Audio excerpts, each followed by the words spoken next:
সকাল সকাল এতটা মাথাটা গরম হয়ে আছে বলার মতো না।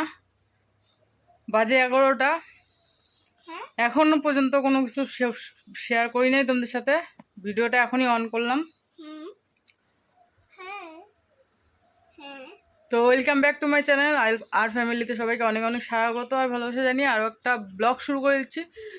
চলো দেখতে থাকো, সারাদিন যতটা পারি শেয়ার করার চেষ্টা করব। চলো আমাদের ঘরের অবস্থাটা একটু দেখাই তোমাদেরকে। ঘরের এই হাল,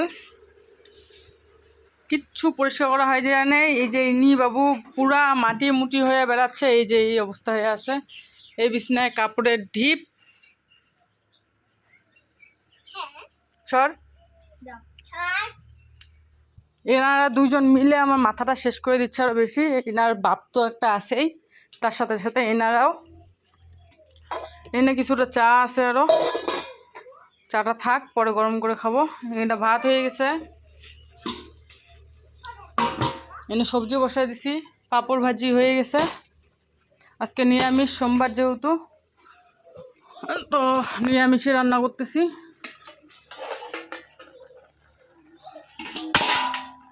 দেখি আজকে এক জায়গায় যাওয়ার কথা আছে, যদি যাই তো তোমাদের সাথে শেয়ার করব অবশ্যই। কারণ আমার ব্লগ যারা প্রথম থেকে দেখতেছো তারা আমাকে সেই বাড়িতেই দেখছো প্রথম থেকে, তো বুঝেই নিছো যারা যারা প্রথম থেকে দেখতেছো যে আমি কোথায় যাব। তো আজকে অনেক দিন থেকে ভাবতেছি যাব যাব, কিন্তু যাওয়ার হচ্ছে না। কিন্তু আজকে যাবই, যাব যে পরিস্থিতি হোক না কেন, আজকে যাবই। দেখা যাক কি হয় শেষ পর্যন্ত। জানি না এখনও যাইতে পারবো কি না, তবুও দেখা যাক। সাথে থাকো, দেখতে থাকো, অবশ্যই জানতে পারবা যাবো কি না। এনে কী কী দিছি বলো তো? আলু, কোয়াশ, মিষ্টি কুমড়া, বেগুন, সাদা পুঁই, লাল পুঁই সব এক জায়গায়। কারণ আজকে এগুলাই বাড়ন্ত ছিল, সব অল্প অল্প করে। তো ভাবলাম যে এগুলা দিয়ে একটা ঘন্ট করে নিই। 5 মিশালি হয় না, 10 মিশালি হয়, হোক 10 মিশালি বলা চলে, কারণ 5 মিশালি বলে না এটাকে। যেগুলা যেগুলা চলে সেগুলাও দিছি, যেগুলো না চলে সেগুলাও দিছি। যাই হোক, একটা ঘন্ট হলে হলো। চলো পরে আবার আসতেছি। চা খাইয়ে থুইছি, বাসনের এই অবস্থা। আর ইনি যে আমার কাজ বাড়ায় না, ইনি আমার প্রচণ্ড কাজ বাড়ায়। একটার পর একটা জামা বাইর করবে আর পাল্টাবে, জামা বাইর করবে আর পাল্টাবে, পাগলের মতন হয়ে আছে। রোদের মধ্যে ঘুরতে না বলতেছি, তাও রোদের মধ্যে ঘুরতেছে। চলো যাই। কথা বলা মানে পাথরে মাথা মাথা আশ্রানো এক ব্যাপার, ঠিক আছে? ইনি আমার কথা কোনো শুনবে না। এনাকে যতই বলো না কেন, যেটা না বলবা সেটাই করবে বেশি করে। ইনি কথা শুনবেই না, উল্টা আমার কাজ বাড়াবে। চলো এনাকে আগে চান করে দিয়ে, আগে বিছনা গুছায়, আগে এনাকে আগে চান করাই দিই। চলো তো সবজিটা আগে ঢাকা দিয়ে যাই, আগে বিছনা গুছাই নি।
এনার চান হয়ে গেল,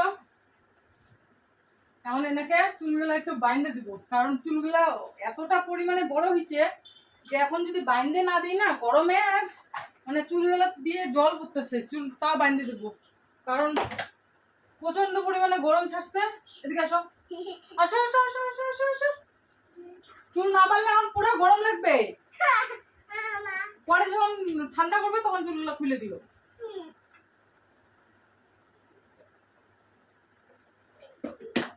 ঘুরো।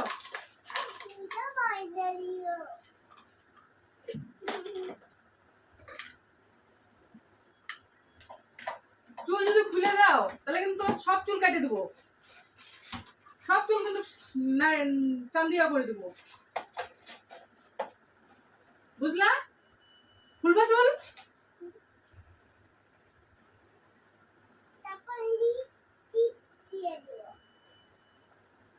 টিপ দেওয়ার মতো সময় নাই, আমি রান্না করতেছি কিন্তু টিপ পরে দিবি। ওই টিপ না, লিপস্টিক করছি। আমার আমার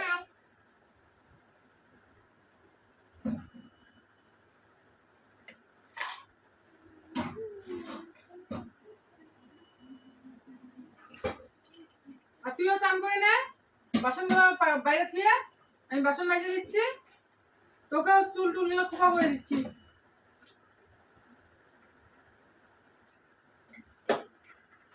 দুজনে মিলে চুপচাপ বিছনায় শুয়ে শুয়ে টিভি দেখবি, তাও ঠিক আছে? বাইরে যাবি না এখন কিন্তু কেউ।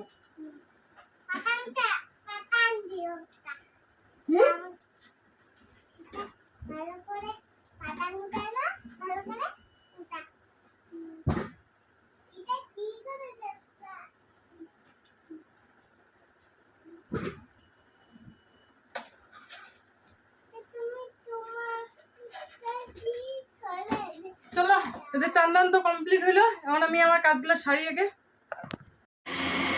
এনাদেরকে টিভি চালাই দিলাম, শুয়াই দিলাম, দিয়ে কুলার চালাই দিলাম, এদিকে ফ্যান চলতেছে, ঘরটা আপাতত মোটামুটি ঠান্ডাই করতেছে, মোটামুটি ঘরটা ঠান্ডা করে দিলাম। এখন চুপচাপ কী করবা? চুপচাপ কী করবা এখন? টিভি দেখবা, আর যাতে নিচে না নামা হয়, ঠিক আছে? আমি এখন বাকি কাজ বাজ করবো। চলো, সবজির যে কী অবস্থা জানি না। এই তো মেয়েকে ডান্সের ভিডিও দিয়ে আসলাম, টিভিতে ডান্স দেখতেছে, এখন বাকি কাজগুলো ছাড়িনি। এই যে ঘন্ট লাগিয়ে গেছে অল্প অল্প, ডাল নাই, না হলে ডাল করতে লাগতো। তো এটার মধ্যে একটু ঝোল দেবো, হালকা ঝোল ঝোল করবো, না হলে বাপ বেটির পেটে ভাত ঢুকবে না গলা দিয়ে, ঝোল ছাড়া ভাত খাইতে পারে না উনি বাবু। আমার আর বড় মেয়ের চলে যায়, কিন্তু ছোটজন খায় না।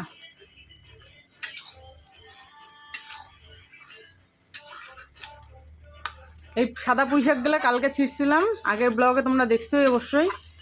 ওই অল্প কটা ছিল, আর লাল পুঁই শাকের ডাঁটি ছিল অল্প কটা, ওগুলো মিক্স করে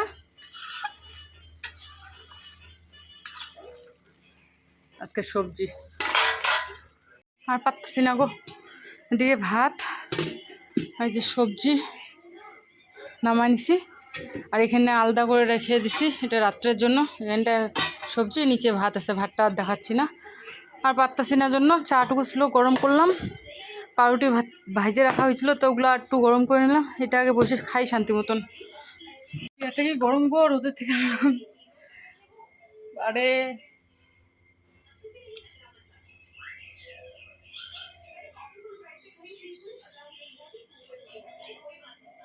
চাটা গরম গরম কোথায় জানো?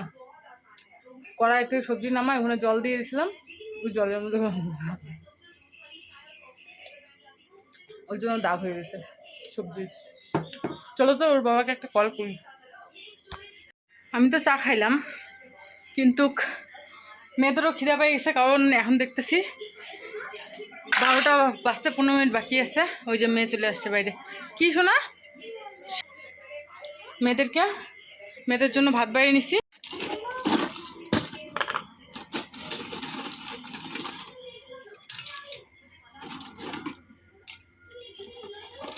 কৌটোটা চটকা লেগে গেছে গো, দাঁড়াও, যাও ঘরে যাও, আমি যাচ্ছি নিয়ে। যাও যাও শোনা, যাও, দিচ্ছি তো, সরো, যাও যাও যাও যাও।